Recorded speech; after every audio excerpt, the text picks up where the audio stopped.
नमस्ते। आज हम unit 10 the great stone face 2 की रीडिंग स्टार्ट करेंगे। Before you read, many years passed Ernest was now a man of middle age. To his neighbours who never suspected that he was anything more than an ordinary and familiar face, he was only a humble and hard-working, though thoughtful person. But what about the old prophecy? Was it ever fulfilled? Let us read and find out. कई साल बीत गए। Ernest अब अधेड़ उम्र का आदमी था।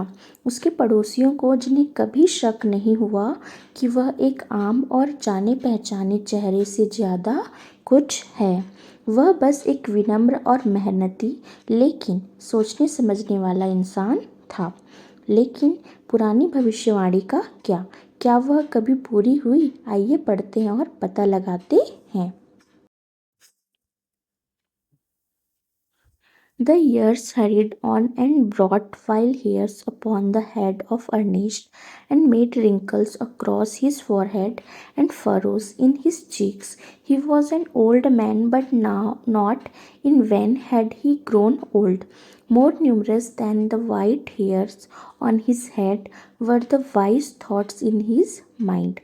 साल तेजी से बीतते गए और अर्नेस्ट के सिर पर सफ़ेद बाल आ गए और उसके माथे पर झुर्रियाँ और गालों पर गड्ढे पड़ गए। वह एक बूढ़ा आदमी था, लेकिन वह बेकार में बूढ़ा नहीं हुआ था। उसके सिर पर सफ़ेद बालों से कहीं ज़्यादा उसके दिमाग में समझदारी भरे विचार थे। And Ernest had ceased to be obscure, unsought for, undesired, had come the fame which so many seek. He had become famous beyond the limits of the valley.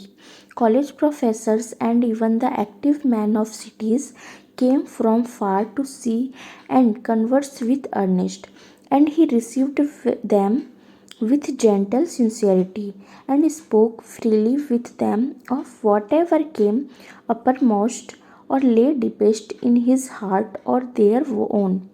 While they talked together, his face would brighten unawares and shine upon them as with a wild evening light. और Ernest अब गुमनाम नहीं रहा, अनचाहा, अवांछित। उसे वह शोहरत मिल गई थी जिसकी बहुत से लोग तलाश करते हैं। वह घाटी की सीमाओं से परे मशहूर हो गया था।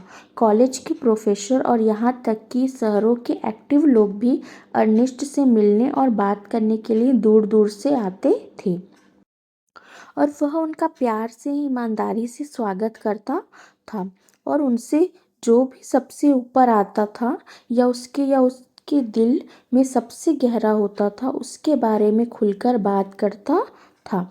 जब वे आपस में बात करते थे तो उसका चेहरा अनजाने में चमक उठता था और उन पर ऐसे चमकता था जैसे शाम की हल्की रोशनी से। While Ernest had been growing old, God had granted a new poet to this earth. He, too, was a native of the valley, but had spent the greater part of his life in distant cities, pouring out his sweet music everywhere. Neither was the great stone face forgotten, for the poet had celebrated it in a poem. The songs of this poet found their way to Ernest. He read them after his customary toil, seated on the bench before his cottage door. As he read, he lifted his eyes to the mountain. जब Ernest बूढ़ा हो रहा था, भगवान ने इस धरती पर एक नया कवि दिया था। वह भी घाटी का रहने वाला था, लेकिन उसने अपनी ज़िंदगी का ज़्यादातर हिस्सा दूर दराज के शहरों में बिताया था। हर जगह अपना मीठा संगीत बिखेरते हुए ना ही ग्रेट स्टोन फेस को भुलाया गया था, क्योंकि कवि ने कविता में उसका जश्न मनाया था। इस कवि के गीत अर्नेस्ट तक पहुंच गए। वह अपनी रोज की मेहनत के बाद अपनी झोपड़ी के दरवाजे के सामने बेंच पर बैठकर उन्हें पढ़ता था। पढ़ते समय वह अपनी आंखें पहाड़ की ओर उठाता था। O great stone face, he said, is not this man worthy to be your likeness?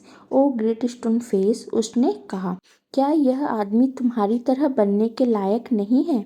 The face seemed to smile but did not answer. चेहरा मुस्कुराया लेकिन जवाब नहीं दिया।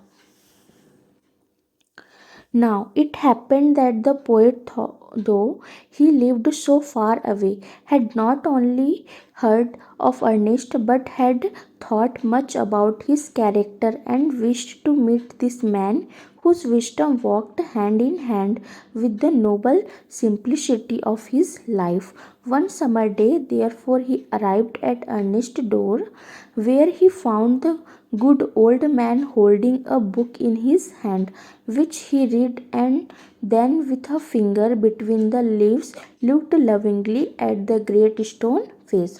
अब ऐसा हुआ कि कवि, हालांकि वह बहुत दूर रहता था, उसने न केवल अर्नेस्ट के बारे में सुना था बल्कि उसके कैरेक्टर के बारे में बहुत सोचा था और उस आदमी से मिलना चाहता था जिसकी समझदारी उसके जीवन की नेक सादगी के साथ साथ चलती थी। इसलिए एक गर्मी के दिन वह अर्नेस्ट के दरवाजे पर पहुंचा, जहां उसने उस अच्छे बूढ़े आदमी को हाथ में एक किताब पकड़े हुए पाया, जिसे उसने पढ़ा और फिर पन्नों के बीच उंगली डालकर प्यार से ग्रेट स्टोन फेस को देखा। Good evening, said the poet, can you give a traveller a night's shelter? Good evening, कवि ने कहा, क्या आप किसी यात्री को रात भर रुकने की जगह दे सकते हैं? Gladly answered Ernest, and then he added, smiling, I think I never saw the great stone face look so hospitably at a stranger. खुशी से अर्नेस्ट ने जवाब दिया और फिर उसने मुस्कुराते हुए कहा, मुझे नहीं लगता कि मैंने ग्रेट स्टोन फेस को किसी अजनबी की इतनी मेहमान नवाजी से कभी देखा होगा। The poet sat down beside him and he and Ernest talked together. Never before had the poet talked with a man like Ernest, so wise and gentle and kind. Ernest, on the other hand, was moved by the living images flung out of the poet's mind. कवि उसके पास बैठ गया और वह और Ernest एक साथ बातें करने लगे। कवि ने पहले कभी अर्नेस्ट जैसे समझदार, शरीफ और दयालु आदमी से बात नहीं की थी। दूसरी ओर अर्नेस्ट कवि के मन में उभरी जीती जागती तस्वीरों से बहुत इमोशनल हो गया। As Ernest listened to the poet, he imagined that the great stone face was bending forward to listen to. He gazed into the poet's eyes. जब अर्नेस्ट कवि की बात सुन रहा था तो उसने सोचा कि ग्रेट स्टोन फेस भी सुनने के लिए आगे झुक रहा है। उसने कवि की आंखों में देखा। Who are you my gifted guest, he asked. आप कौन हैं मेरे गिफ्टेड गेस्ट, उसने पूछा।